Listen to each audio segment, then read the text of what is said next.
Hello दोस्तों, मेरा नाम सुमित सारडा है। इस वीडियो के दौरान हम बात करेंगे मेरिको की। जिस दिन मैं ये वीडियो रिकॉर्ड कर रहा हूँ उस दिन कंपनी ने अपना क्वार्टरली रिजल्ट डिक्लेयर किया है। मे बी ये वीडियो भी आप उसी दिन देख रहे हो या उसके नेक्स्ट डे या आसपास में ही देख रहे होंगे।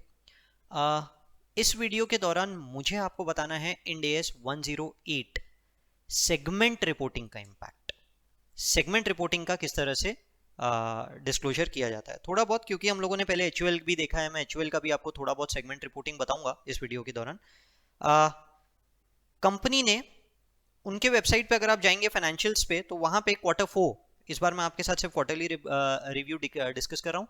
क्वार्टरली अपडेट्स है, इन्फॉर्मेशन अपडेट है, मीडिया रिलीज और स्टैट्यूटरी एडवर्टीजमेंट है, जिसमें से मैंने इन्फॉर्मेशन अपडेट लिया है। सेगमेंट रिपोर्टिंग उन्होंने वहां दी है। इंड एस 108 क्या बोलता है? इंड एस 108 बोलता है कि आपको अपनी सेगमेंट रिपोर्टिंग देना है। सेगमेंट मतलब क्या?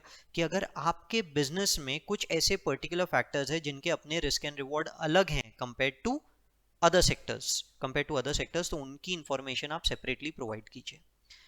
मेरिको कंपनी, आप में से कई लोग शायद ना जानते हो, ये पैराशूट ब्रांड की ओनर है, ये सफोला ब्रांड की ओनर है। मेरे हिसाब से ये दो सेगमेंट्स हैं जिनके अपने रिस्क एंड रिवॉर्ड्स है अलग अलग, बट दोनों भी ऑयल है। पैराशूट बेसिकली हेयर ऑयल है और सफोला एडिबल ऑयल है, तो ऑब्वियसली रिस्क एंड रिवॉर्ड्स अलग अलग है। रिस्क एंड रिवॉर्ड डिटरमाइन करने के इंड एस 108 में दो तरीके बताए हैं। एक प्रोडक्ट वाइज, जिसे आप बोलते हैं बिजनेस सेगमेंट्स, और दूसरा होता है ज्योग्राफी वाइज, जिसे बोलते हैं ज्योग्राफी सेगमेंट्स। ज्योग्राफी वाइज हो सकता है कि इंडिया में महाराष्ट्र, छत्तीसगढ़, एमपी, ये सब अलग अलग मतलब ज्योग्राफिकल सेंटर यानी ज्योग्राफिकल सेगमेंट्स है।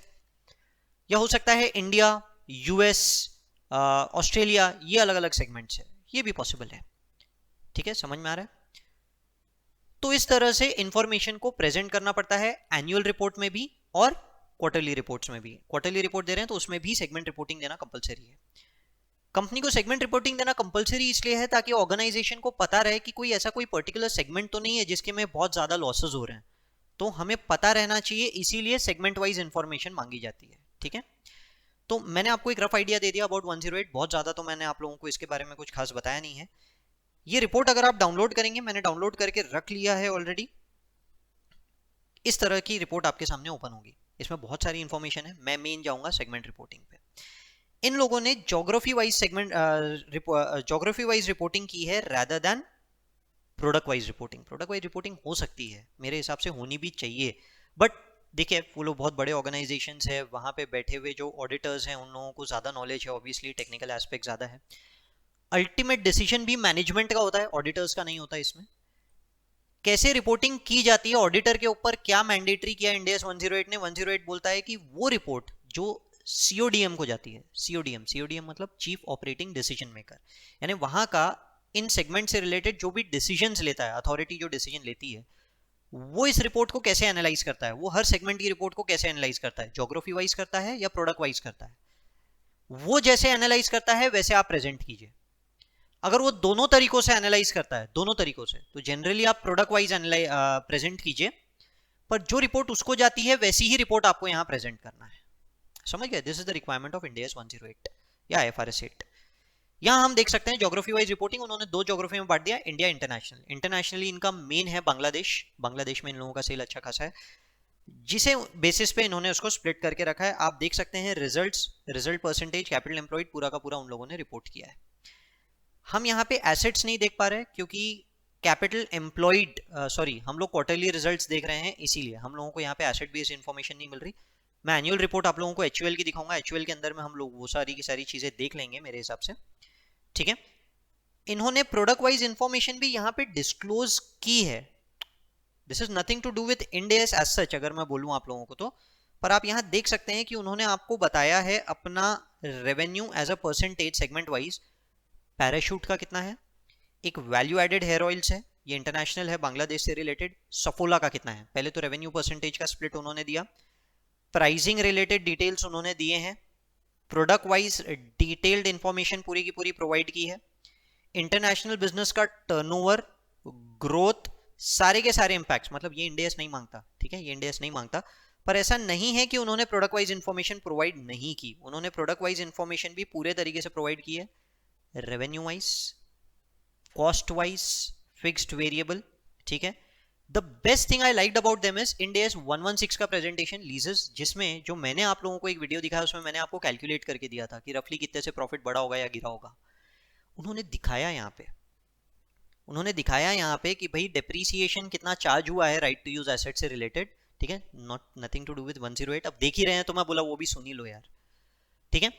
एक्सपेंस कितने से कम हुआ, यानी रेंटल एक्सपेंस नहीं दिखाना पड़ा। फाइनेंशियल इंपैक्ट क्या है, नेट प्रॉफिट के ऊपर में कितना इंपैक्ट आया है, ये उन्होंने पूरा का पूरा कैलकुलेट करके दिया, विच इज द बेस्ट। मुझे बहुत अच्छा लगा इन लोगों का ये प्रेजेंटेशन, बहुत अच्छे से उन्होंने दिखाया इसको, ठीक है।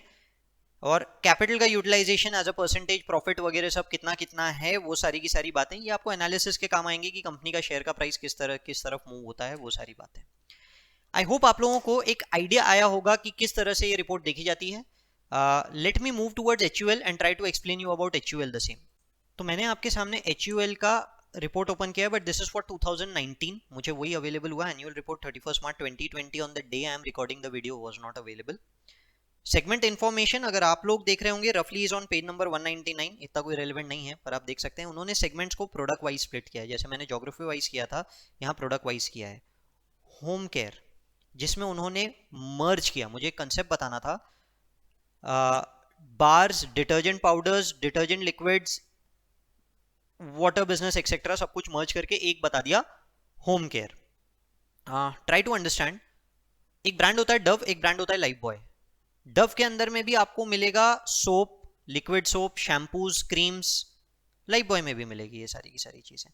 नाउ द पॉइंट इज, क्या मुझे इनके अंदर के हर प्रोडक्ट को अलग अलग सेगमेंट मानना है या इन सबको एक सेगमेंट मानना है? वैसे ही लाइफ बॉय को अलग अलग सेगमेंट मानना है, एक सेगमेंट मानना है, इन दोनों को ही कंबाइंड एक सेगमेंट मानना है। Merging is permitted under Ind AS 108 provided risk and rewards, और काफी कुछ उनके सप्लाई फैक्टर्स, उनका सप्लाई चेन, सारे के सारे कस्टमर सेगमेंट सब कुछ कॉमन है। अगर सब कुछ सेम है तो आप मर्ज कर सकते हैं, and that is what they have done. Try to understand, 300 brands हैं इनके और हर ब्रांड में multiple product, that makes it almost 3000 products. So you can not show 3000 segments, right. Segment classification कैसे होता है वो सेगमेंट के इंड AS में देखेंगे, मैं यहाँ आपसे बातें नहीं करूंगा, पर यहाँ मर्जिंग भी है। होम केयर को पूरा सिंगल मर्ज किया, लाइफ बॉय, डव जो मैंने बोला वो पूरे ब्यूटी एंड पर्सनल केयर के अंदर में जा चुके हैं मर्ज करके। फूड एंड रिफ्रेशमेंट को, जैसे फ्रोजन फूड्स है, फ्रोजन डेजर्ट्स वगैरह, उनको उन्होंने एक सेगमेंट में मर्ज किया है, and export, infant care products etcetera को उन्होंने एक इसमें मर्ज किया है, ठीक है। तो यहाँ आप देख सकते हैं revenue segment wise, results segment wise, profits पूरे के पूरे, टैक्सेस वगैरह, नॉन कंट्रोलिंग इंटरेस्ट हटा के, एसेट इंफॉर्मेशन, लाइबिलिटी इंफॉर्मेशन, और साथ ही साथ सेकेंडरी इंफॉर्मेशन में ज्योग्राफी वाइज इंफॉर्मेशन भी उन्होंने प्रोवाइड की है। देखिए आपको दोनों देनी पड़ती है, प्रोडक्ट वाइज भी और ज्योग्राफी वाइज भी, पर अगर प्रोडक्ट वाइज प्राइमरी है तो ज्योग्राफी वाइज कम इंफॉर्मेशन लगती है, ज्योग्राफी प्राइमरी है तो प्रोडक्ट वाइज कम इंफॉर्मेशन लगती है। यहाँ पे आप देख सकते हैं revenue and carrying amount of segment asset, सिर्फ इतनी सी इंफॉर्मेशन रिक्वायर्ड थी जब हम सेगमेंट रिपोर्टिंग की बात करते हैं। बहुत ज़्यादा डिटेल तो मैं आप लोगों को नहीं बता पाया क्योंकि मुझे फिर स्टैंडर्ड ही पूरा पढ़ा के यहाँ पे लिंक करना पड़ेगा, बट फिर भी आई होप एक जनरल जजमेंट कि वहाँ जो भी चीज़ें रहती है वो क्वार्टरली एनुअल रिपोर्ट्स में कैसे प्रेजेंट की जाती है, क्या क्या प्रेजेंट किया जाता है, ये सब मैं बता पाया हूँगा और थोड़ा बहुत ये वीडियो आप लोगों के लिए हेल्पफुल रहा होगा। चलिए, all the best, happy learning.